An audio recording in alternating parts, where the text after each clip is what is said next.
بسم اللہ الرحمن الرحیم الحمد للہ رب العالمین والصلاة والسلام علی اشرف الانبیاء وسید المرسلین خاتم النبیین محمد وعلی آلہ واہل بیتہ وصحبہ اجمعین اما بعد فقد قال اللہ تبارک وتعالی زين للناس حب الشهوات من النساء والبنين والقناطير المقنطرة من الذهب والفضة وخيل المسومة والأنعام والحرث ذلك متاع الحياة الدنيا والله عنده حسن المآب وقال تعالى زين لهم الشيطان أعمالهم فصدهم عن السبيل وهم لا يبصرون صدق اللہ العظیم۔ غم سے کہاں فراغ ہے، دل پہ تو روز داغ ہے، قبضے میں تیرے باغ ہے، نت نئے گل کھلائے جا۔ جس ملک میں ہم صدیوں سے رہتے آ رہے ہیں، آبا و اجداد پشتہا پشت سے اسی ملک کے باشندے اسی خبیر سے پیدا ہوئے، یہی جیے یہی پر مرے۔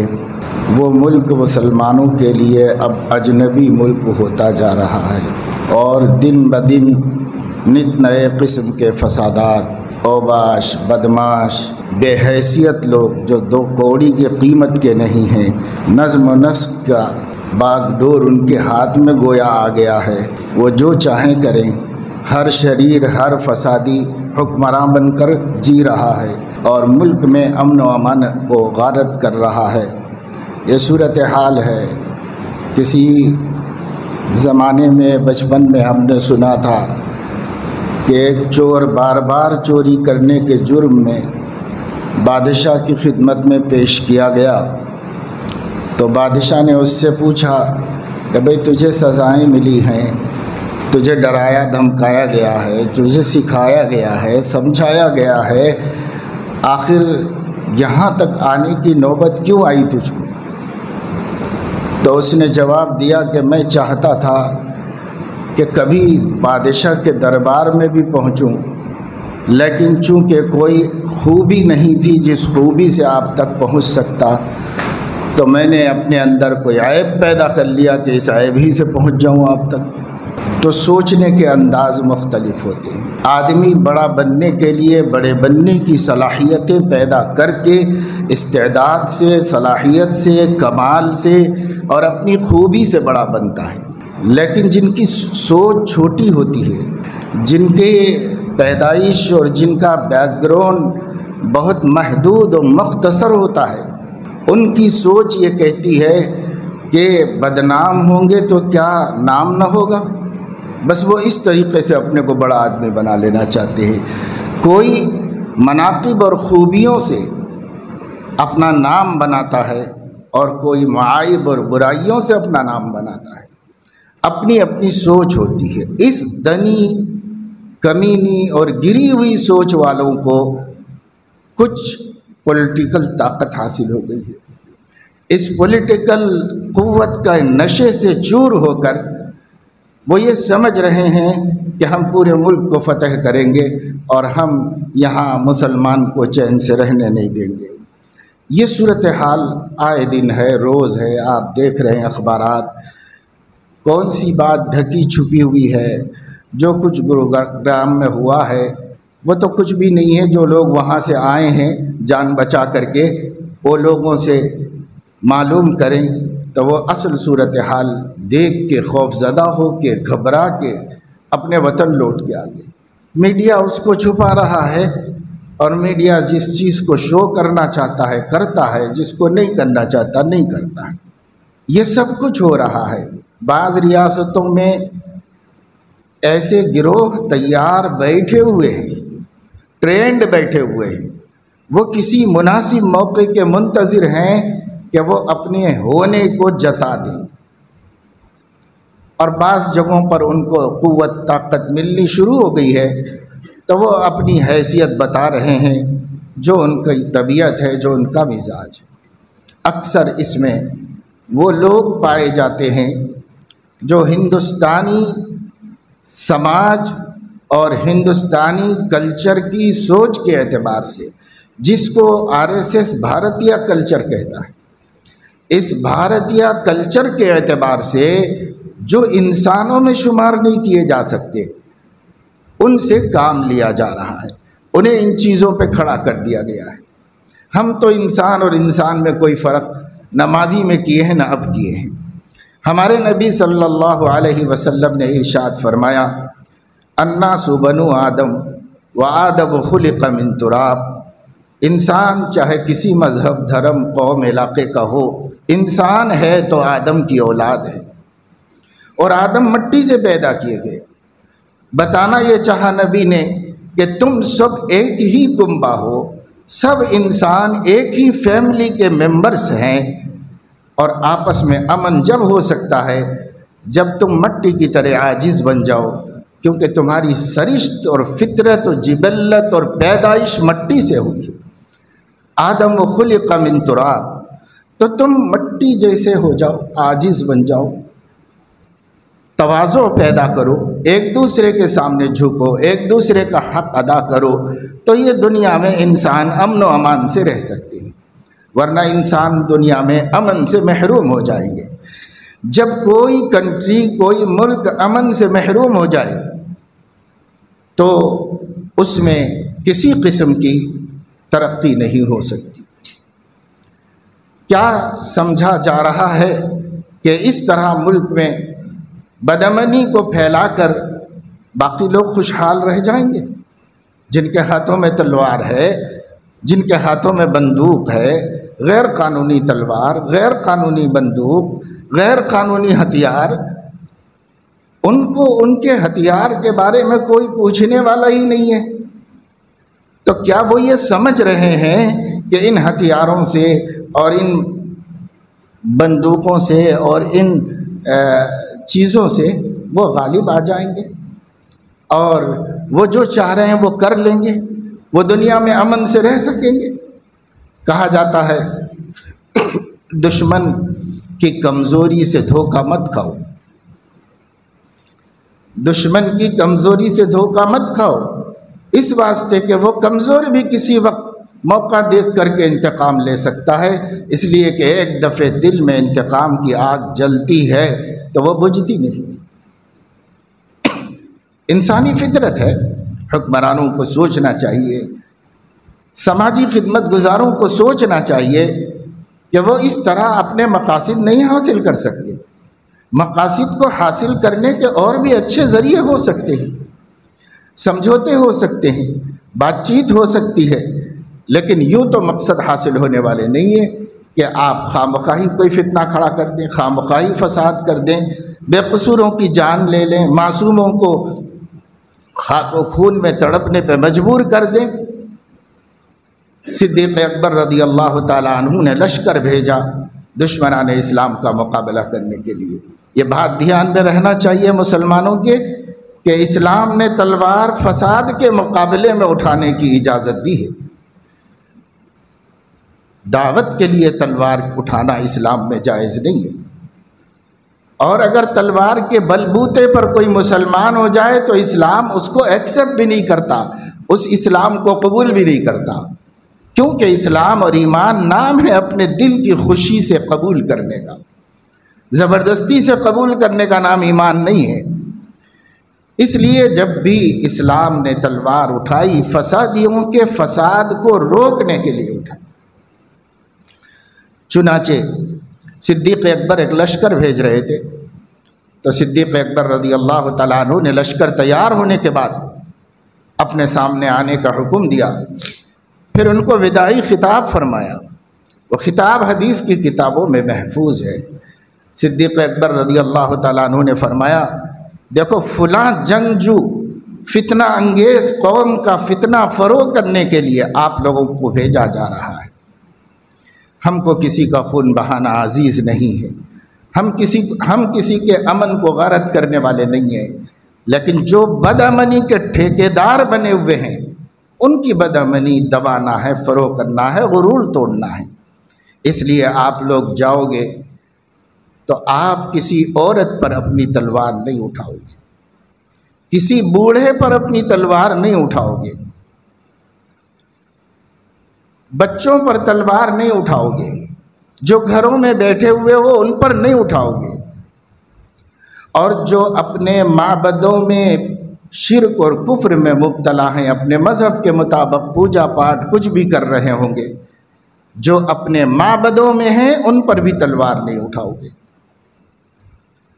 نہ درخت کاٹو گے، نہ کھیتیاں جلاؤ گے، صرف اس جوان سے جو تمہارے مقابلے میں کھڑا ہوا ہے مقابلہ کرو۔ جہاد کو بدنام کرنے کے لیے جہاد کے پتہ نہیں کتنے نام رکھے ہوئے ہیں، لیکن کاش انہیں پتہ ہوتا کہ اسلام میں جہاد کی حقیقت کیا ہے، اور یہی وہ عبادت ہے جس کے ہوتے امن قائم ہوتا ہے، جس کے بغیر دنیا امن سے محروم رہتی ہے۔ یہ امن قائم کرنے کا ایک راستہ ہے اگر اسلامی آداب کے مطابق ہو۔ ہاں، فساد کوئی کر رہا ہوگا تو مسلمان بھی کر رہا ہوگا تو علماء اس کو بھی فساد ہی کہتے ہیں، اس کو جہاد نہیں کہتے۔ فساد کوئی بھی کرے وہ فساد ہے، اور جہاد تو ایک محترم عبادت ہے جو انسانیت کے راحت کے لیے، انسانیت کے سکون کے لیے اور انسانیت کو امن بہم پہنچانے کے لیے اللہ نے مشروع فرمائی۔ اور سچائی یہ ہے کہ اگر آپ مذاہب کا مطالعہ کرتے تو آپ کو پتہ چلتا کہ دنیا میں کوئی مذہب ایسا نہیں ہے جس مذہب میں جنگیں نہیں ہوئی اور ان جنگوں کو مقدس جنگ کا نام نہیں دیا گیا۔ کوئی مذہب، ہندو مذہب بھی نہیں ہے۔ ہندو مذہب کی تاریخ پڑھیے، کئی مقدس جنگیں ہوئی ہیں، ہزاروں لاکھوں جانوں کو تلف کیا گیا ہے، تب اس کو انہوں نے کچھ نہیں کہا کہ یہ بھی کوئی ظلم ہے، یہ بھی کوئی فساد ہے، یہ بھی کوئی زیادتی ہے، کیونکہ ان کا اپنا مذہب ہے نا۔ اور اسلام نے جو مقابلے کیے ان مقابلوں کی آپ صورتحال پڑھیں گے تو آپ کو پتہ چلے گی۔ 23 سال حضور علیہ السلام دنیا میں رہے، 13 سال صبر کرتے رہے، 2 سال مدینے میں آ کر بھی امن و امان کا ماحول بناتے رہے۔ 17 رمضان 2 ہجری کو پہلی جنگ ہوئی، اور 8 برس میں کتنی جنگیں ہوئیں، اور ان جنگوں میں کتنا خون بہا اور کتنا نقصان ہوا، کتنے انصاف ہوئے اور کتنے ظلم ہوئے۔ آپ تاریخ پڑھیے تو آپ کو پتہ چلے گا۔ RSS ہماری تاریخ جانتی ہے مگر بدل دیتی ہے۔ ان سے بھی زیادہ افسوس آپ پر ہے کہ آپ تو جانتے بھی نہیں، وہ جان کے بدل رہے ہیں اور الٹا پیش کرنے کی کوشش کر رہے ہیں، آپ تو جانتے ہی نہیں۔ کس پہ رویا جائے، دشمن پر کہ دوست پر، اپنوں پر کہ پرایوں پر؟ اتنے حالات گمبھیر ہونے کے باوجود، اس قدر مسجد میں گھس کر امام کو بلا وجہ قتل کر دینے کے باوجود، جو بیچارہ امن کے ساتھ پولیس پہ بھروسہ کر کے سویا، اور 11:30 بجے رات اپنے گھر والوں کو فون کیا کہ کل میں نکل رہا ہوں، کل کا ٹکٹ ہے میرا، اس وقت باہر کچھ گڑبڑ اڑبڑ تو ہے لیکن مسجد بند ہے، سپاہی باہر کھڑے ہوئے ہیں، ہم لوگ سو جا رہے ہیں۔ جو امن سے سو گیا تھا جن کے بھروسے پر، وہ امن نہیں دے سکی، اور یوں قتل عام ہوا۔ اس قتل پر زبان چپی باندھی ہوئی سرکار، جس نے طے کیا ہوا ہے کہ مسلم کو نقصان پہنچے گا، ایک حرف بھی غلطی سے ہمدردی کا نہیں بولیں گے۔ یہ 9 برس سے ہم دیکھ رہے ہیں، ایک حرف کبھی نہیں کہا گیا کہ ایسا نہیں ہونا چاہیے تھا، جس کا مطلب یہ ہے کہ ان کے نزدیک ایسا ہونا ہی چاہیے تھا، ایسا ہونا ہی چاہیے تھا ان کے نزدیک۔ آپ ایسے لوگوں کے زیر اثر ملک میں جی رہے ہیں، اور ایسے وقت میں آپ کے پاس کوئی قیادت نہیں، کوئی آپ کو تسلی دینے والا نہیں، کوئی آپ سے ہمدردی کرنے والا نہیں، کوئی آپ کا حق وصول کر کے دینے والا نہیں۔ سب لوگ اپنی اپنی حفاظت میں لگے ہوئے ہیں، تو آپ خود کیوں نہیں اپنی حفاظت میں لگ جاتے؟ آپ کی حفاظت کیا ہے؟ ایک طاقت ہے جسے ہم بہت آسانی سے اپنا لے سکتے ہیں، اور اس طاقت کا دنیا کی کوئی طاقت مقابلہ نہیں کر سکتی، اور وہ ہے اللہ تعالیٰ کی طاقت۔ آپ اللہ کی طرف رجوع ہیں۔ اتنے حالات میں ایسا سن کر، اب تو سوشل میڈیا اور الیکٹرانک میڈیا اتنا ایڈوانس ہو گیا ہے کہ جیسے میں اسی جگہ کھڑے ہو کے دیکھ رہا ہوں، اس طرح خبریں آ رہی ہیں، آپ خود وہاں موجود ہیں اور دیکھ رہے ہیں۔ پہلے تو پڑھ کے معلوم ہوتا تھا کہ ایسا ہوا جب تک پرنٹ میڈیا تھا، اب الیکٹرانک میڈیا میں گویا آپ وہیں پر موجود ہیں، آپ کے آنکھوں کے سامنے سب تماشا ہو رہا ہے۔ یقین کے باوجود کبھی دل پسیجا، کبھی دکھی ہوا، کبھی کسی مظلوم کی تکلیف آنکھ میں آنسو لا سکی، کبھی مصلی پہ سر رکھنے کی توفیق ہوئی، کبھی خدا سے بھیک مانگ کر کہ اللہ کوئی نہیں ہے تو آپ تو ہیں، مظلوموں کی حمایت کرنے والے، مدد کرنے والے۔ نہیں، ضرورت نہیں ہے مسلمانوں کو کسی بھی چیز کی ضرورت ہے۔ زُيِّنَ لِلنَّاسِ حُبُّ الشَّهَوَاتِ مِنَ النِّسَاءِ وَالْبَنِينَ وَالْقَنَاطِيرِ الْمُقَنطَرَةِ مِنَ الذَّهَبِ وَالْفِضَّةِ وَالْخَيْلِ الْمُسَوَّمَةِ وَالْأَنْعَامِ وَالْحَرْثِ۔ فارم ہاؤس، خوشنما بنگلے، قیمتی کاریں اور سواریاں، اور عورتیں، شادیاں، محبتیں، ایک دوسرے کے تعلقات، یہ سب چیزیں لوگوں کے لیے خوبصورت بنا دی گئی ہیں تاکہ وہ اپنی آخرت کی نعمتوں سے غافل ہو جائیں۔ ہم اسی میں الجھے ہوئے ہیں، ہر کوئی خوش ہے۔ جو رئیس امیر کبیر حیدرآباد میں رہتا ہے اس کو کوئی غم نہیں ہے، وہ یہ سوچتا ہے کہ اگر حیدرآباد میں کچھ فسادات ہو جائیں گے میں فارم ہاؤس میں چلے جاؤں گا، بال بچوں کو لے کے وہاں جا کے چین سے رہ جاؤں گا، وہاں بھی کچھ گڑبڑ ہوگی تو میرے پاس کینیڈا کا ویزا ہے، امریکہ کا ویزا ہے، باہر چلے جاؤں گا۔ ملت تو ملت کا ہمیں کیا لینا دینا ہے، کسی سے ہمیں کیا مطلب ہے۔ ہر رئیس نے چونکہ اپنی پناہ گاہیں بنا رکھی ہیں، اس لیے وہ غرور و استکبار کے ساتھ فضول خرچیاں کر رہا، اسراف کر رہا، شادی بیاہ میں جنونی دیوانہ بن کر پیسے خرچ کر رہا ہے اور تماشے دکھا رہا ہے۔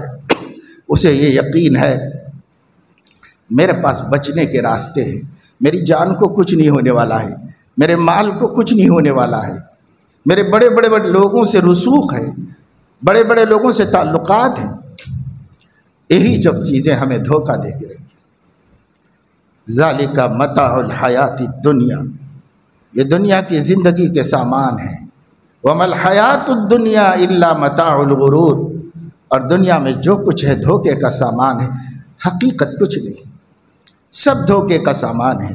ہم اس دھوکے پر ہیں، یہ تعلقات دھوکہ ہے، یہ رسوخ دھوکہ ہے، یہ بڑے بڑے منسٹروں سے دوستی دھوکہ ہے، یہ پیسے کا غرور دھوکہ ہے۔ جو ہم سمجھ رہے ہیں کہ یہ چیزیں ہمیں بچا لیں گی، سب دھوکہ ہے، سب دھوکہ ہے، کوئی نہیں بچا سکتا۔ امام قرطبی رحمۃ اللہ علیہ نے اپنی تفسیر الجامع لاحکام القرآن میں قرآن مجید کی آیت اینما تکونوا یدرککم الموت ولو کنتم فی بروج مشیدہ، کہیں رہو موت تمہیں پکڑے گی، چاہے تم مضبوط برجوں کے اندر رہو، وہاں بھی آ کے پکڑے گی۔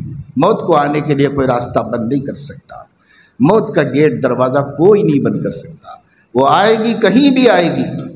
اس آیت کے تحت میں ایک واقعہ نقل فرمایا ہے کہ ایک آدمی تھا، غریب تھا، مزدور تھا، محنت کرتے اور مزدوریاں کرتے کرتے دھیرے دھیرے دھیرے دھیرے اس نے پیسہ کمایا، پھر دولت مند ہو گیا۔ جن کشتیوں میں کام کرتا تھا مزدور کی حیثیت سے، ویسی کئی کشتیوں کا مالک ہو گیا۔ اب اس کے اپنا ٹرانسپورٹ چل رہا تھا، اس کے اپنی کمائی چل رہی تھی، بہت مالدار ہو گیا۔ اس نے بہت شاندار محل تعمیر کرایا، فارم ہاؤس بنایا، باغ اور نہریں چلائیں اپنے پیسے سے، اور کماتا رہا، خوب اللہ نے برکت دی۔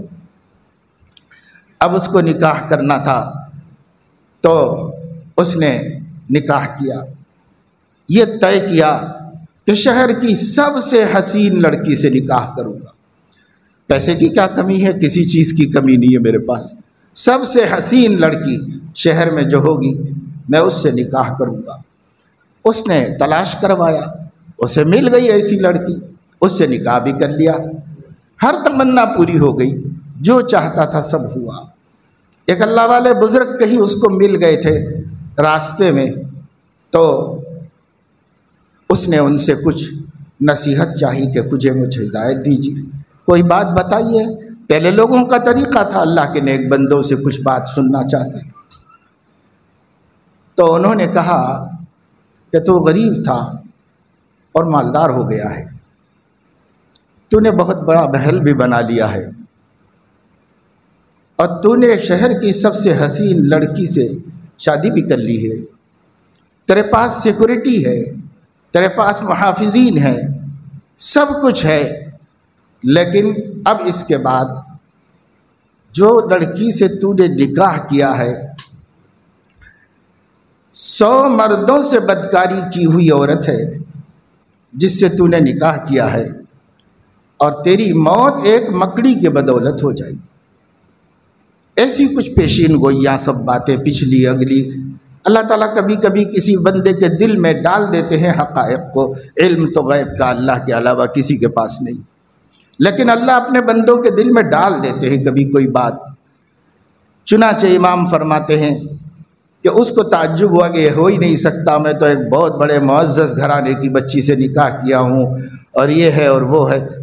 اس کو کچھ صحیح سی سمجھ میں تو نہیں آئی باتیں، لیکن کچھ عرصے کے بعد دھیرے دھیرے ہر ایک بات ٹھیک درست ہوتی ہے۔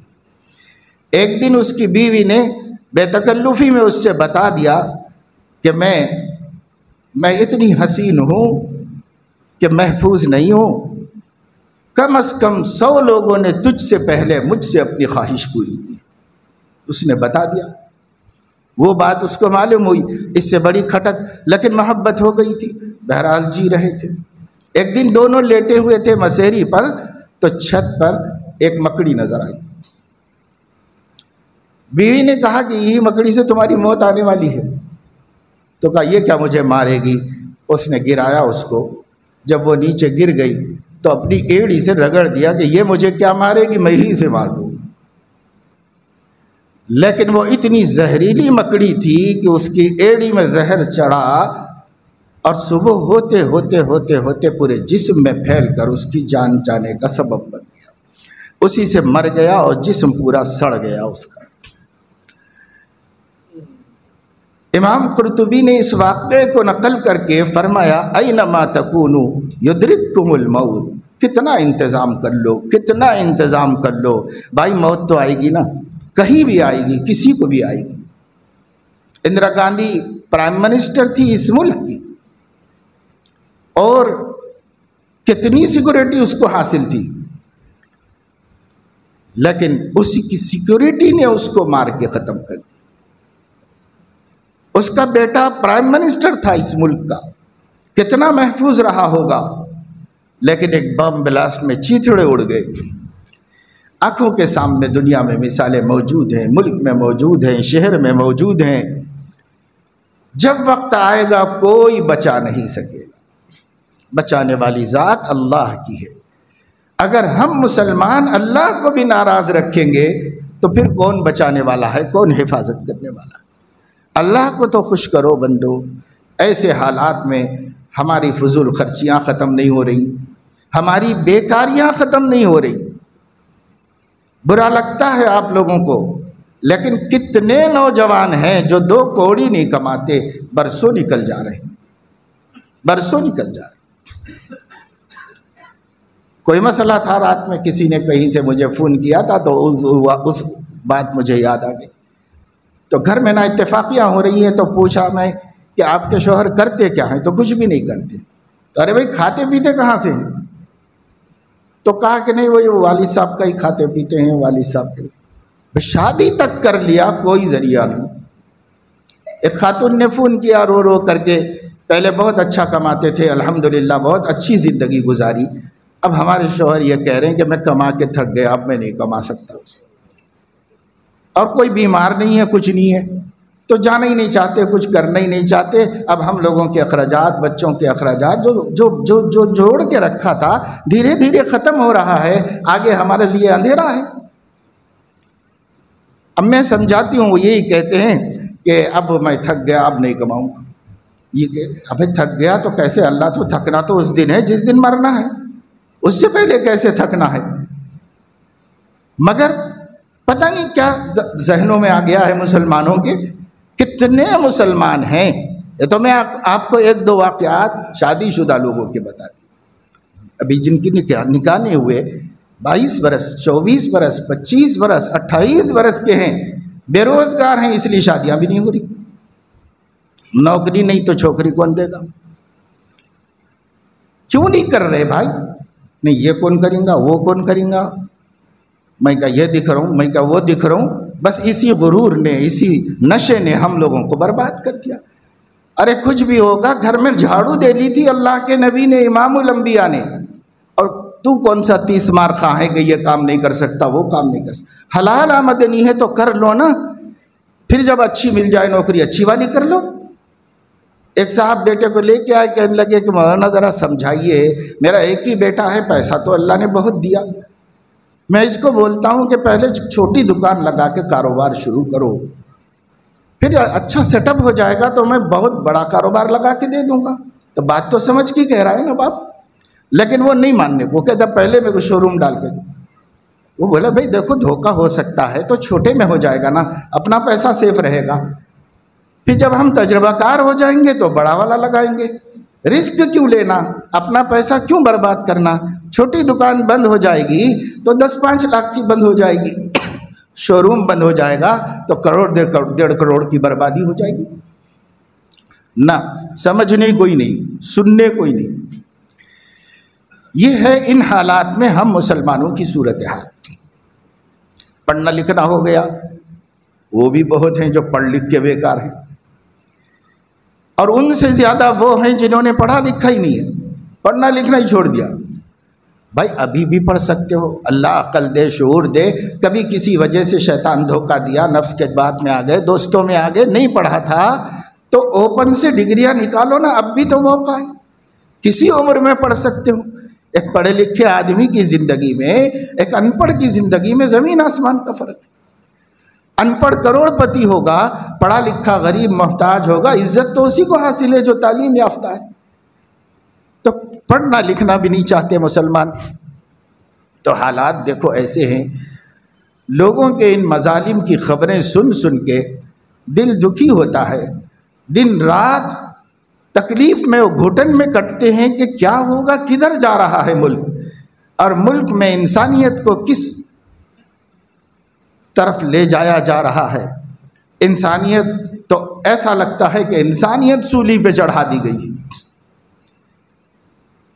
کچھ ایسے لوگ جن کے سینوں میں دل نہیں ہے، جگر نہیں ہے، کچھ ایسے لوگ جو دکھنے کو انسان نظر آ رہے ہیں اور اندر سے بہت بڑا خونخوار درندہ ہے۔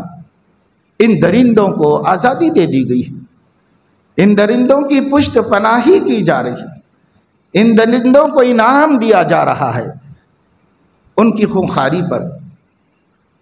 تو ملک کیسے قابو میں آئے گا؟ یہ تو اہل سیاست کو سوچنا چاہیے۔ ہم ان کو کیا مشورہ دیں؟ ملک میں جو لوگ امن پسند ہیں، ملک میں جو لوگ انصاف پسند ہیں، ان کو زبانیں کھولنی چاہیے، انہیں کچھ بولنا چاہیے، لیکن صورتحال ایسی بنائی گئی ہے جو سرکار کے خلاف بولے گا اس کو اس دنیا سے چھٹی کر دی جائے، ایسی صورتحال بنائی۔ یا تو سلاخوں کے پیچھے رہو، پڑے سڑتے رہو، بیوی بچے گھر خاندان زندگی سے محروم ہو جاؤ، یا پھر اپنی موت مر جاؤ۔ آپ زبان نہیں کھول سکتے، آپ کچھ بول نہیں سکتے۔ اس ڈراوے نے سب کی زبانیں خاموش کر رکھی۔ تو وہ بھی ایک ہمارے لیے آزمائش ہو گئی اللہ کی۔ اب ایک راستہ ہے میرے عزیزوں، دوستوں، پیاروں، نوجوانوں، درد مندانہ طور پر ہم کہتے ہیں ایک راستہ ہے، اپنے اللہ سے لو لگاؤ نا، اپنے اللہ کو، روٹھے ہوئے اللہ کو منا لو نا۔ خفا ہے ہم سے، کیوں؟ اس واسطے کہ نماز اس نے فرض کی تھی، ہم نہیں پڑھتے۔ اس نے عقل حلال، کسب حلال ہم پر فرض کیا تھا، نہ حلال کماتے ہیں نہ حلال کھاتے ہیں۔ اس نے ہمیں رشتے توڑنے سے منع کیا تھا، ہم نے رشتے توڑ کے رکھے ہوئے ہیں۔ اس نے ہمیں کسی کو تکلیف دینے سے روکا تھا، ہم سے ہر انسان دکھی ہے اور تکلیف میں ہے۔ زبان بھی لوگوں کو ستا رہی ہے، ہمارا عمل بھی ستا رہا ہے، پڑوسی پریشان ہے، ماں باپ پریشان ہے، اولاد پریشان ہے، بہن بھائی پریشان ہیں۔ ایک سانپ بچھو بن کے کوئی جی رہا ہو، جدھر جاؤ سانپ نکلا، سانپ نکلا، سانپ نکلا، ایسی کوئی زندگی ہوتی ہے؟ لیکن بہت سے مسلمان ایسے ہی جی رہے ہیں۔ ہر کوئی خوف زدہ ہے، ہر کوئی ڈر رہا ہے، بیویاں مظلوم ہیں، بیویوں سے شوہر مظلوم ہیں، کہیں کچھ نقشہ کہیں کچھ۔ اللہ رسول نے ہمیں ایک پاکیزہ زندگی دی، افسوس کہ ہم نے خود اپنی خوشی سے اس زندگی کو چھوڑ دیا۔ ہمیں نہیں پسند ہے وہ، تکلیف اٹھائیں گے، مصیبت جھیلیں گے، ذلتیں، خواریاں اور رسوائیاں برداشت کریں گے، ہر چیز کے لیے تیار ہیں، مگر دین پہ چل کے عزت دار ہو جائیں اس کے لیے تیار نہیں۔ حلال و حرام کا خیال کر کے اللہ کے پیارے بن جائیں اس کے لیے تیار نہیں۔ ہر تکلیف اٹھانے کو تیار ہیں ملک میں ہم۔ ایسا نہیں چلے گا نا میرے دوستو، اللہ کو راضی کرنا ہی پڑے گا، نہیں تو یہ کیا دیکھ رہے ہیں آپ؟ یہ آگ تو جب بڑھے گی بڑھتی ہی جا رہی ہے، اور جن علاقوں میں آپ سمجھ رہے ہیں کہ یہاں نہیں ہے، وہاں تک پہنچنے میں کچھ زیادہ دیر لگنے والی نہیں، یہ آگ ہر جگہ پہنچے گی۔ آپ کسی سے امید مت رکھیے، غیر اللہ کی ساری امیدیں ہوا پہ تکیہ کرنا ہے۔ آپ کسی سے امید مت رکھیے کہ صاحب ہماری ہاں ایسی سوچ نہیں ہے، ہمارا حکمراں ان خیالات کا نہیں ہے، اپنی غرض کے لیے کچھ بھی ہو سکتا ہے۔ آپ کو اپنی فکر خود کرنی ہوگی، اپنے کو بدلنا ہوگا۔ جس خدا کو ناراض کر کے یہ دن دیکھ رہے ہیں، اس خدا کے قدموں میں جانا ہوگا، اپنی جبین نیاز جھکانا ہوگا، سچی توبہ کر کے گناہگارانہ زندگی سے ہٹ جانا ہوگا۔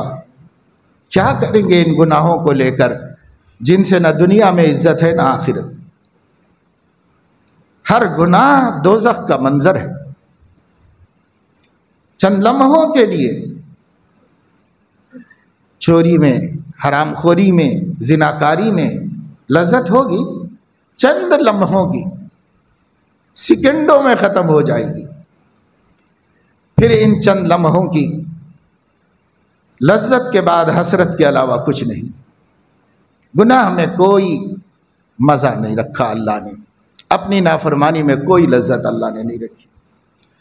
اللہ نے اپنی بندگی میں لذت رکھی ہے، اپنے ذکر میں لذت رکھی ہے، اپنے کتاب کے پڑھنے میں لذت رکھی ہے۔ حضرت علیہ الصلاۃ والسلام نے ارشاد فرمایا، صحیح بخاری میں یہ روایت موجود ہے، کئی ابواب کے تحت امام نے اس کی تخریج فرمائی ہے کہ 3 چیزیں ایسی ہیں جس کسی کے دل میں پیدا ہو جائیں تو وہ ایمان کی حلاوت کو پالے گا۔ نمبر 1، اللہ اور رسول اس کے لیے ما سواہما سے محبوب ہو جائے، یعنی اللہ رسول کو چھوڑ کر جتنی قابل محبت چیزیں ہیں دنیا میں، مال سے محبت ہوتی ہے، جائیداد سے محبت ہوتی ہے، سامان سے محبت ہوتی ہے، گھر سے محبت ہوتی ہے، کھیتی باڑی سے محبت ہوتی ہے، باغبانی سے محبت ہوتی ہے، عہدوں سے محبت ہوتی ہے، عزت و شہرت سے محبت ہوتی ہے، اولاد سے ہوتی ہے، ماں باپ سے ہوتی ہے، بیوی سے ہوتی ہے، شوہر سے ہوتی ہے، بے شمار چیزیں ہیں اللہ نے ان کی محبت ہمارے دل میں رکھی ہے۔ اور ایک اللہ ہے جن سے بھی محبت ہونا چاہیے، اور اس کا رسول ہے۔ تو حضور علیہ السلام فرما رہے اللہ اور اس کا رسول یہ دونوں کی محبت ایک ہی ہے، ایک دوسرے سے جڑی ہوئی ہے۔ ان دونوں کی محبت ان کے ماں سوا کی محبت سے زیادہ ہو جائے، من کان اللہ ورسولہ احب الیہ مما سواہما، ان دونوں کو چھوڑ کر ہر محبت کم ہو جائے، اللہ رسول کی محبت بڑھ جائے۔ یہ محبت۔ نمبر 2، جس کسی سے محبت کرو تو اللہ کے واسطے کرو۔ ہماری محبت و عداوت کا سبب اللہ ہے۔ ایک شخص سے محبت ہے تو اگر اللہ کی وجہ سے ہے تو وہ محبت قیمتی دولت ہے، اور اگر نفس کی وجہ سے ہے تو یہ محبت اللہ کے ہاں ہماری تباہی و بربادی کا ذریعہ ہے۔ ایمان کی حلاوت سے محروم کر دیا جائے گا جس کے تعلقات غیر اللہ کی وجہ سے ہو، اللہ کی وجہ سے نہ ہو۔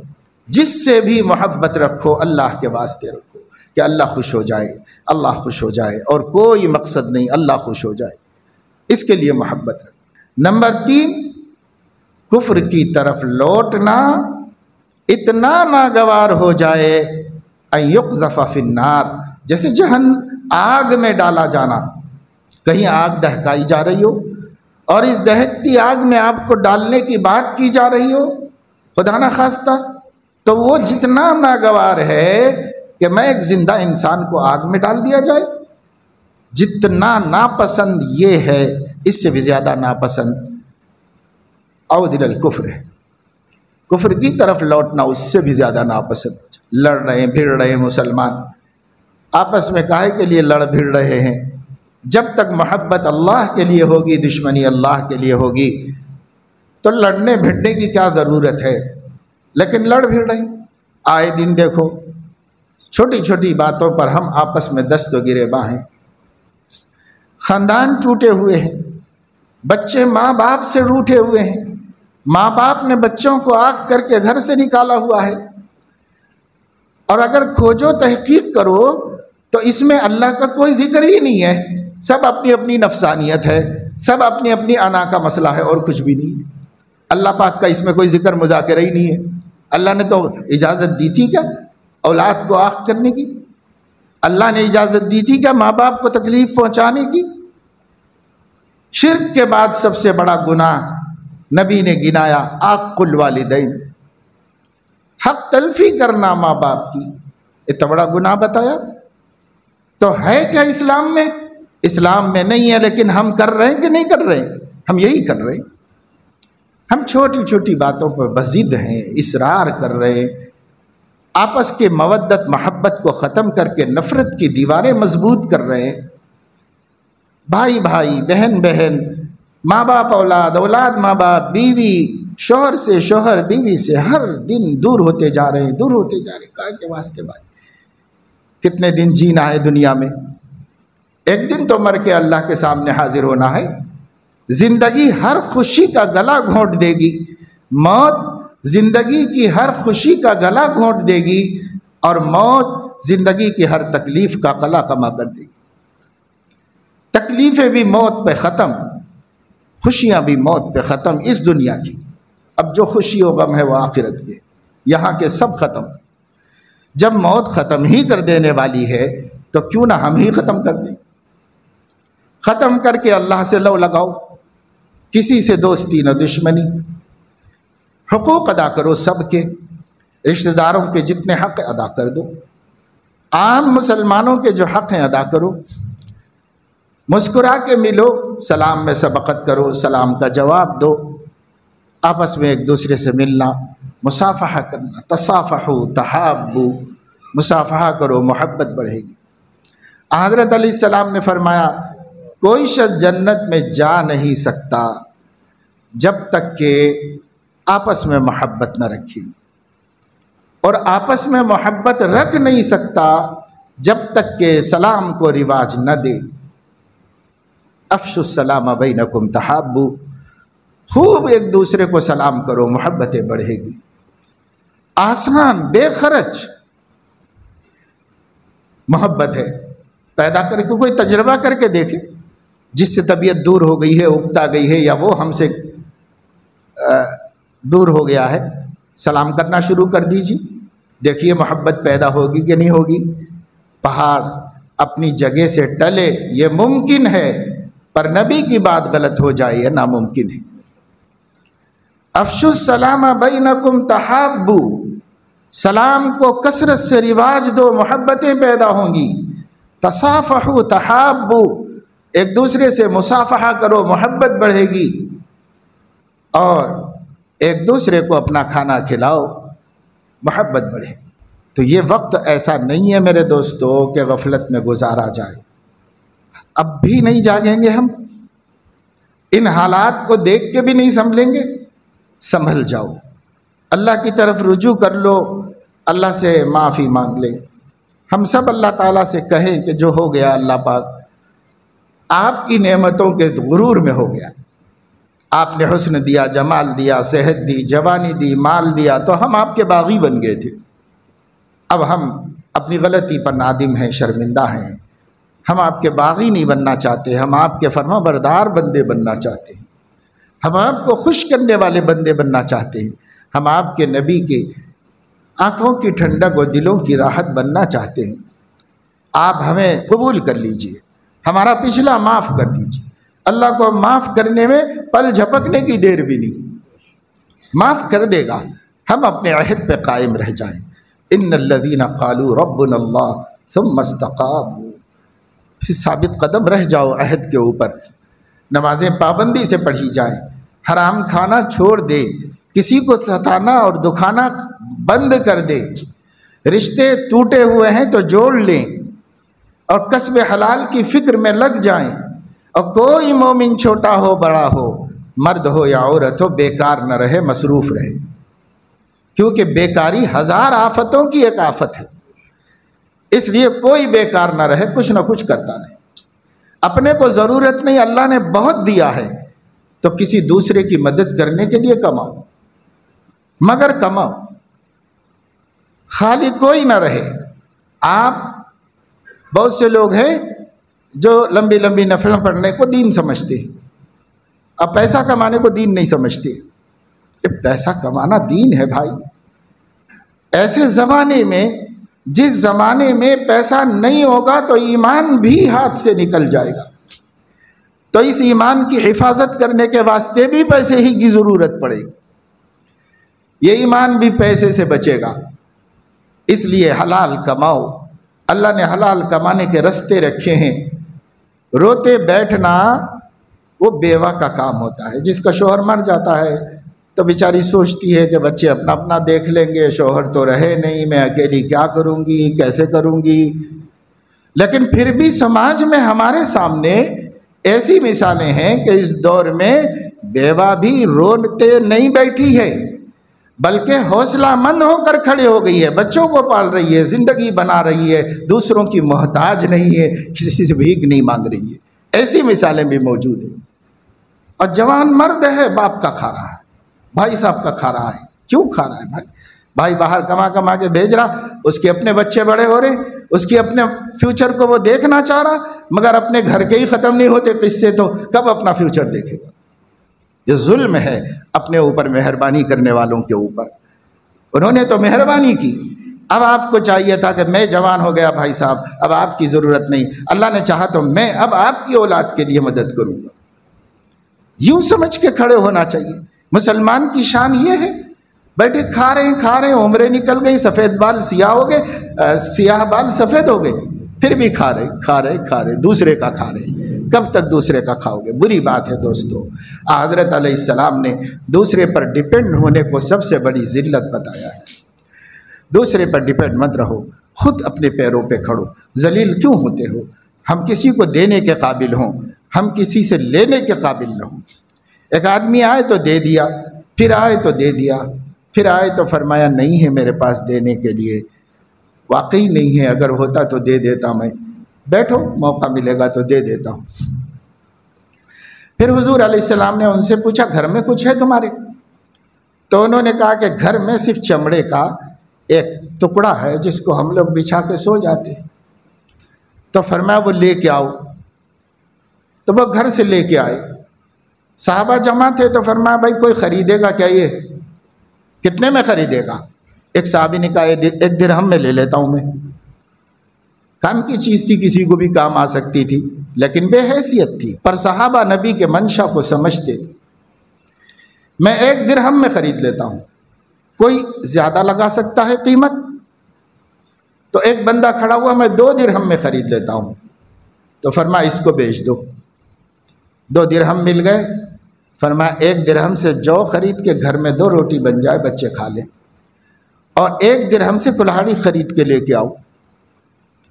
وہ گئے، دونوں کام کر کے آئے۔ حضرت علیہ السلام خود اٹھے، ان کا ہاتھ پکڑ کے ساتھ لے کے گئے۔ آبادی کے باہر ایک ببول کے درخت پر ایک ٹہنی توڑی، اس کا دستہ بنا کے کلہاڑی میں لگایا اپنے مبارک ہاتھ سے، پھر کلہاڑی ان کے ہاتھ میں تھما دی۔ فرمایا روزانہ جنگل میں جا کے لکڑی کاٹا کرو اور شہر میں لا کے بیچ دیا کرو، 15 دن سے پہلے میرے پاس کبھی نہ آؤ، یعنی مانگنے کے لیے نہ آؤ، نماز پڑھنے آ سکتے ہو اس کے لیے، 15 دن تک نہ آؤ۔ تب وہ 15 دن کے بعد آئے، حشاش بشاش خوشحال۔ حضور علیہ السلام نے فرمایا کیا ہو بھی، کیسا حال ہے؟ تو لگے یا رسول اللہ، اللہ آپ کو جزائے خیر دے، میں 15 دن سے روز کھا رہا ہوں، الحمدللہ گھر میں اور بچا ہوا بھی ہے، کوئی ضرورت مند ہو تو میں دے بھی سکتا ہوں، اللہ نے بہت دے دیا ہے مجھے۔ تو فرمایا وہ حال اچھا تھا مانگ مانگ کے کھانے کا، یا یہ حال اچھا ہے کہ تم دوسرے کو دے سکتے ہو؟ کون سا حال اچھا ہے تمہارا؟ ہم سمجھتے ہیں کہ نبی نے خالی وظیفے سکھائے، بیٹھا وظیفے نہیں سکھائے، خود جا کر ہاتھ میں کلہاڑی دے کر لکڑی کاٹنا سکھایا، گھاس باندھ کے لانا اور بیچنا سکھایا۔ وہ سب حدیثیں کہاں چھپا کے رکھ دیں؟ اب بس وظیفے، مولانا صاحب کچھ وظیفہ بتائیے، مولانا صاحب کچھ وظیفہ بتائیے۔ کیا وظیفوں سے نوکری ملے گی؟ مسلح اٹھاؤ گے تو نیچے سے پیسے نکلیں گے؟ یہ کرامتیں ہیں، چمتکار ہیں، اللہ کبھی اپنی قدرت دکھا دیتا ہے، ہم منکر نہیں اس کے، لیکن یہ کیا اللہ کی سنت جاریہ ہے؟ اللہ کی سنت جاریہ یہ نہیں ہے۔ لن تجد لسنت اللہ تبدیلا۔ اے قرآن پڑھنے والے سمجھ لے، اللہ نے ایک سسٹم بنایا ہے کائنات کا، اس کے خلاف نہیں ہوتا، سسٹم ہی پر سب چلتا ہے۔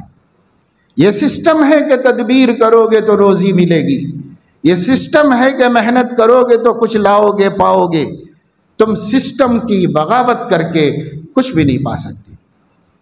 اللہ پر بھروسہ کرنا اس کو نہیں کہتے، اس کو کاہلی، سستی، نکماپن کہتے ہیں۔ اللہ پہ بھروسہ سسٹم فالو کر کے کرنے کا ہے۔ اللہ پہ بھروسہ، آپ سسٹم فالو نہیں کر رہے، اللہ پہ بھروسہ کر رہے، یہ بھروسہ نبی نے نہیں سکھایا، یہ بھروسہ کسی نے بھی نہیں سکھایا۔ اس لیے دوستو، عزیزو، نوجوانوں، آج کے دن طے کرو کہ مجھے خالی نہیں رہنا ہے، مجھے کچھ آمدنی کا ذریعہ بنانا ہے۔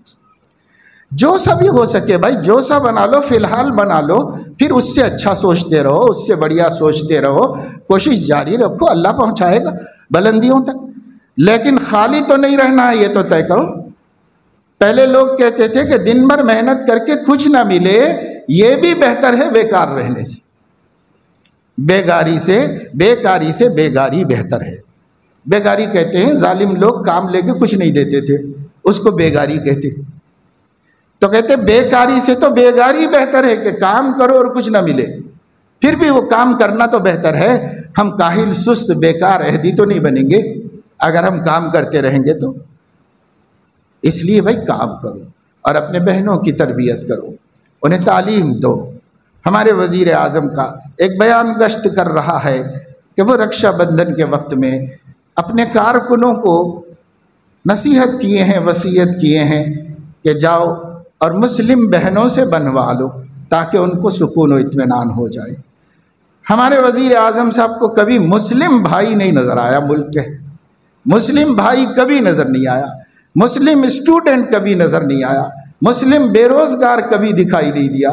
مسلم پریشان حال بیمار ان کو نہیں دکھائے گا، مسلم جس کو دشمنی میں پکڑ پکڑ کے مارا اور قتل کیا جا رہا ہے وہ بھی کبھی نہیں دکھاؤ ان کو۔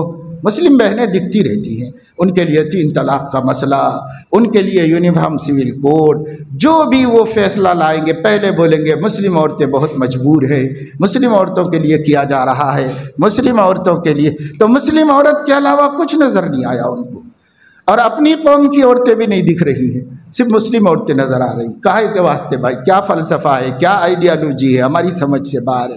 ہم آپ سے کہتے ہیں اپنی بہنوں اپنی ماؤں کو یہ پیغام دیجئے کہ اگر کوئی اس پر عمل کرتا ہوا آپ سے رکشا بندھانے کے لیے آئے تو آپ اس سے کہیے کہ آپ خوش رہو، ہماری دل کی دعا یہی ہے۔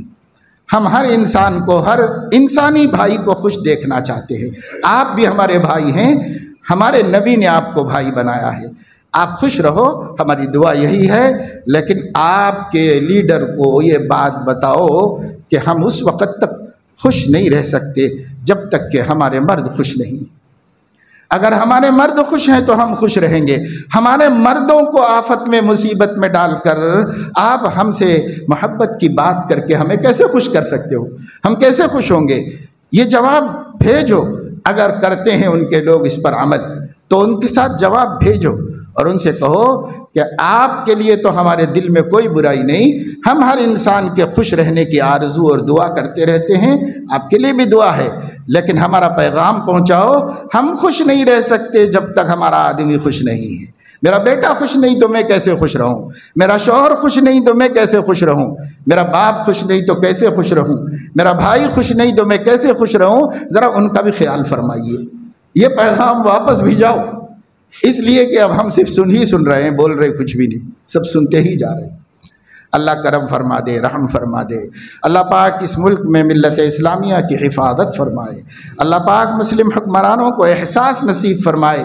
مسلمان جہاں کہیں ہیں ان کا بھائی ہے، ان کا خون ہے، ان کے نبی کی امت ہے اور ملت ہے، اس کا احساس ہر مسلم حکمراں کے دل میں اللہ تعالیٰ پیدا فرمائے۔ اور اللہ رب العزت اپنے کرم سے اس ملک کے جو اچھے، سنجیدہ، سمجھدار، انصاف پسند، امن پسند برادران وطن ہیں، اللہ ان کو بھی ہمت و حوصلہ دے کہ وہ سچ کو سچ کہیں، جھوٹ کو جھوٹ کہیں، عدل کو عدل کہیں، ظلم کو ظلم کہیں۔ وہ اپنی بند زبانیں کھولیں اور وہ انسانیت کو بتائیں کہ آپ کا منع راجم نہیں ہے، سامنے کوئی دوسرا بھی انسان کھڑا ہوا ہے، یہ ان کو بتائیں۔ اللہ اپنے کرم سے ہمیں کچھ حوصلہ مند لوگ عطا فرما دیں، اور سب سے بڑھ کر جو بات میں نے بتائی ہم اپنے اللہ کو منائیں، اس کے بغیر تو کچھ بھی ہونے والا نہیں۔ اللہ ہم کو اس کی بھی ہمت، حوصلہ، توفیق عطا فرمائے، ہمیں خواب غفلت سے جگا دے، اور ہم سب کو اللہ تعالیٰ ایک ہوش مند، ہنر مند، سمجھدار انسان بنا دے۔ آمین۔ وآخر دعوانا الحمد للہ۔